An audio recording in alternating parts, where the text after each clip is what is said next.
Welcome back. आप देख रहे हैं टी20 बनो अपना फाइनेंस मिनिस्टर। मैं हूं आपके साथ कविता थपलियाल। सरकार की ओर से सोशल मीडिया इन्फ्लुएंसर्स और किसी भी सेलिब्रिटी की ओर से विज्ञापन या प्रचार करने पर गाइडलाइन जारी कर दी गई हैं, लेकिन आखिर सरकार को ये गाइडलाइंस क्यों जारी करनी पड़ी? हमारे सहयोगी समीर दीक्षित ने खास बातचीत की है Rohit Singh, secretary consumer affairs ministry के साथ। आइए इस बातचीत के अंश आपको सुनाते हैं।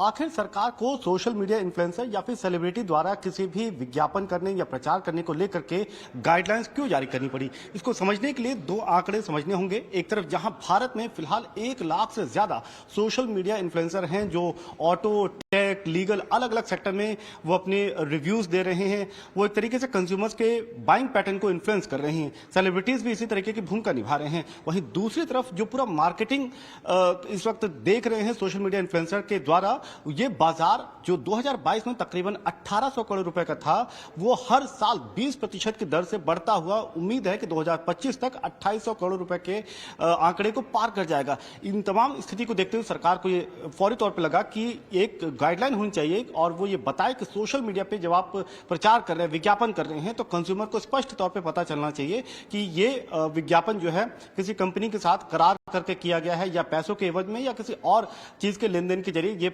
प्रचार किया गया है। यही वजह है कि कंज्यूमर अफेयर्स मिनिस्ट्री ने गाइडलाइंस जारी करी हैं सोशल मीडिया इन्फ्लुएंसर या सेलिब्रिटी के एंडोर्समेंट को लेकर के। इसमें साफ तौर पे कहा गया है कि अगर इन्फ्लुएंसर किसी प्रोडक्ट को, सर्विस को अगर वो एंडोर्स कर रहा है और उसके लिए कोई पैसे लिया है या फिर कोई और उस कंपनी के साथ में कोई करार किया है, तो उसको प्रॉपरली डिस्क्लोज करना होगा। अगर प्रिंट के माध्यम से प्रचार है तो प्रिंट में लिखना होगा कि ये एक पेड सॉर्ट ऑफ एडवर्टीजमेंट है।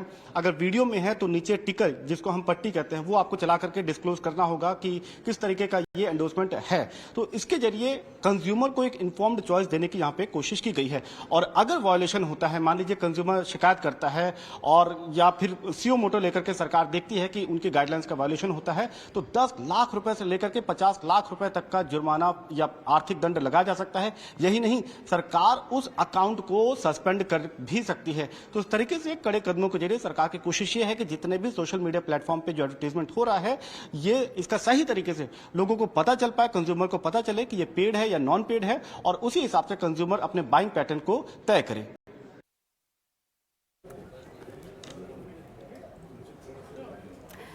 चलिए, तो यहाँ पर आपने जाना कि किस वजह से ये गाइडलाइन लाने की ज़रूरत पड़ी है, लेकिन इस गाइडलाइंस को कैसे पढ़ना चाहिए और वाकई क्या जो गाइडलाइन का मकसद है वो इससे पूरा होगा। नेहा नागर इन्फ्लुएंसर हमारे साथ जुड़ गई हैं, हर्षवर्धन रुंगटा CFP रुंगटा सिक्योरिटीज़ के भी हमारे साथ जुड़ गए हैं। आप दोनों का स्वागत है इस खास पेशकश में। नेहा, वैसे तो आप एक इन्फ्लुएंसर हैं, लेकिन जो गाइडलाइंस आई हैं ये सभी तरह के इन्फ्लुएंसर्स पर लागू होती हैं। हमें बताएं कितना ज़रूरी था इस तरह की गाइडलाइंस आना, और ख़ासतौर से जुर्माने का जो पार्ट है।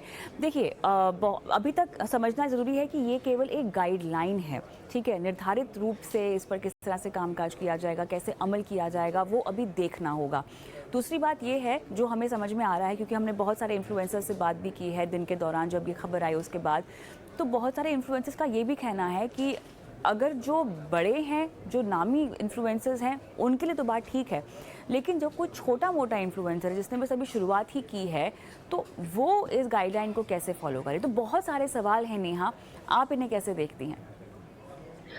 देखिए कविता, जैसे हम डिजिटल इंडिया की बात कर रहे हैं, तो आजकल जितना भी कंटेंट है या जितनी हम डिसीजंस ले रहे हैं अपने घर में क्या खरीद के लाना है, और जैसे कि हमारे फाइनेंस इन्फ्लुएंसर्स को फॉलो करके लोग देख रहे हैं कि कहाँ इन्वेस्ट करना है, तो छोटे से छोटा डिसीजन हो या बड़े से बड़ा डिसीजन होना हो, जैसे कि पैसा कहाँ इन्वेस्ट करना है, लोग सभी सोशल मीडिया इन्फ्लुएंसर्स का एक राय तो जरूर लेना चाहते हैं। पहले एक बार देख लेंगे कि हाँ वो क्या कह रहे हैं, अगर सोशल मीडिया इन्फ्लुएंसर कन्विंस कर पाएंगे तो वो जरूर खरीद लेते हैं। तो ये बहुत बड़ी रिस्पॉन्सिबिलिटी है कि जो भी मैं या हम इन्फ्लुएंसर्स कह रहे हैं वो हम एक तरीके से अच्छे से पढ़ के प्रॉपर अपनी रिसर्च करके उसके बाद ही बताए।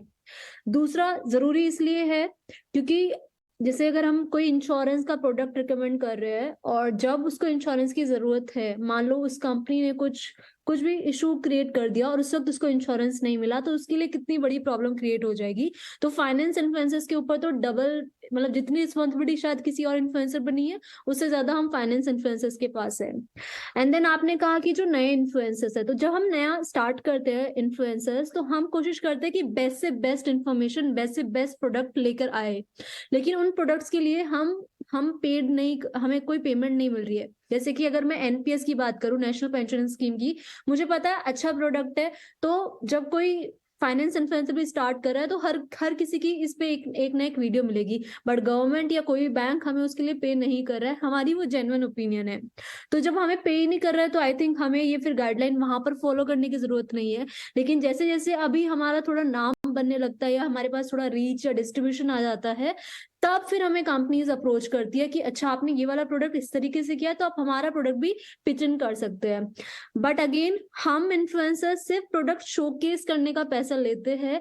जो ओपिनियन है या जो हम उस प्रोडक्ट के बारे में कह रहे हैं, वो कंप्लीटली हमारी चॉइस है कि हम कहना चाहते हैं कि नहीं। तो ऐसा नहीं है कि कंपनी हमें पे कर देगी किसी नेगेटिव प्रोडक्ट को पॉजिटिव दिखाने के लिए, तो हम उसकी सिर्फ पॉजिटिव ही बातें करेंगे। तो अभी तक जितने भी फाइनेंस इन्फ्लुएंसर्स को देख रही हूँ, तो ऑलरेडी जो स्काई की गाइडलाइंस आई थी कि hashtag collab, hashtag partnership use करना है, तो आई थिंक 100, मैंने तो कोई ऐसा देखा नहीं है क्रिएटर अपने साथ का कि जिसने ये जो गाइडलाइंस है वो फॉलो नहीं की। हाँ, वो जो जब 2021 में फर्स्ट टाइम आई थी, तो स्टार्टिंग के 1-2 महीने में प्रॉब्लम्स हुई थी और कुछ लोगों को ईमेल भी आया था कि भाई आपने ये वाली गाइडलाइंस फॉलो नहीं की है, आप फॉलो करो। बट देन लोग खुद ही इतने रिस्पॉन्सिबल फील करते हैं इन्फ्लुएंसर, स्पेशली फाइनेंस वाले। तो अब तो मुझे ये 100% का रेट दिख रहा है, कविता।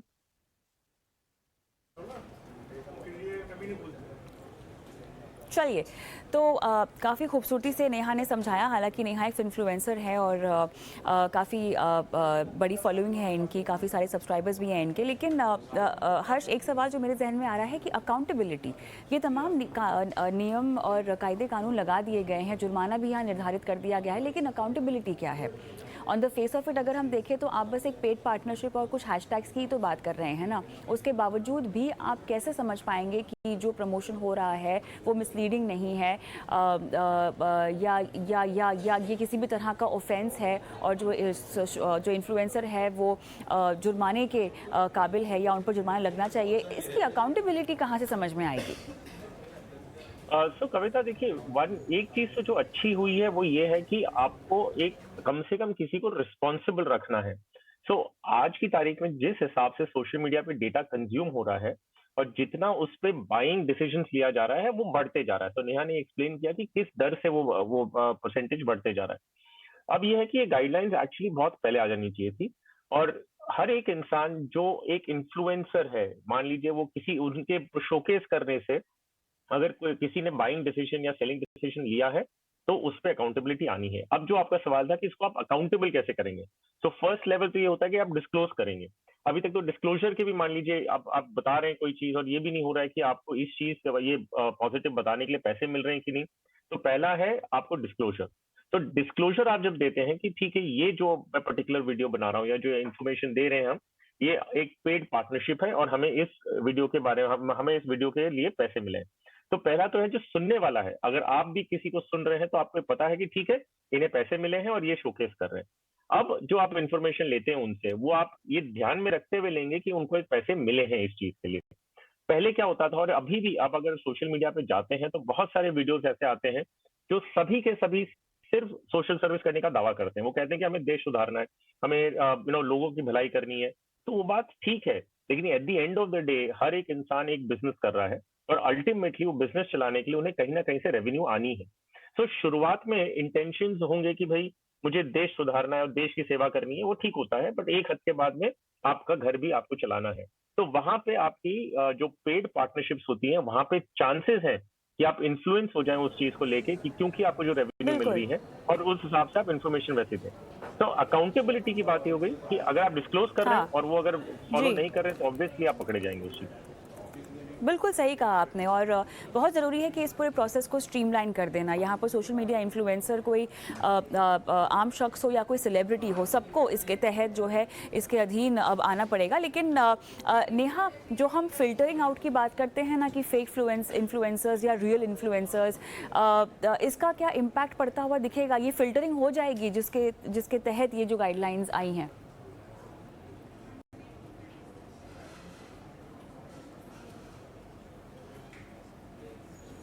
म्यूट पर हैं आप शायद।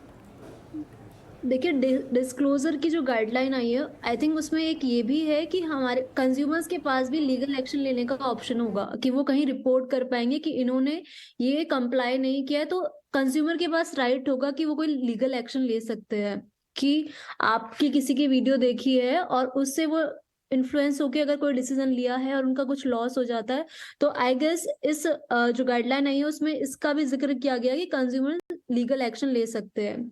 अब बात रही कविता फेक या जेन्युइन इन्फ्लुएंसर्स की, आई थिंक जब स्टार्टिंग करते हैं क्रिएटर्स तो ज्यादा फोकस रहता है उनका कि सिर्फ हमें व्यूज चाहिए। तो कई बार क्या होता है कि अच्छे व्यूज कमाने के लिए कोई अगर नया प्रोडक्ट आया है, आप क्रिप्टो या एनएफटी का एग्जांपल ले लो, तो उस पर ज्यादा कंटेंट क्रिएट करना स्टार्ट कर देते हैं। हम सब ने किया है, एजुकेशन पे किया है, लेकिन अब जब एजुकेशन दे रहे हैं तो अब जब भले ही हम नए हैं लेकिन उसी वक्त हमें क्रिप्टो एनएफटी के बहुत सारे प्रमोशंस के ऑफर्स आते थे और वो काफी अच्छा पैसा पे करते थे। अब ये हमारी चॉइस है कि हम यहीं पर अपने आप को मोनेटाइज करना चाह रहे हैं कि स्टार्टिंग में ही हम प्रमोशंस लेने लग जाए, या फिर हम एक कम्युनिटी बिल्ड करें जो हम पे ट्रस्ट करे आगे भी। ऐसा नहीं कि यार फर्स्ट ईयर में नई नई आई है नेहा नागर तो लोगों ने ट्रस्ट कर लिया, क्रिप्टो में इन्वेस्ट कर दिया, ये जो भी एनएफटी उसने बताई है उसमें इन्वेस्ट कर दिया, फिर नेक्स्ट ईयर अगर उनको नुकसान होता है तो शायद अब जो मैं नेक्स्ट प्रोडक्ट्स उनको पिच करूंगी जो शायद मेरे अब जेन्युइन प्रोडक्ट्स है एक्चुअली में, जैसे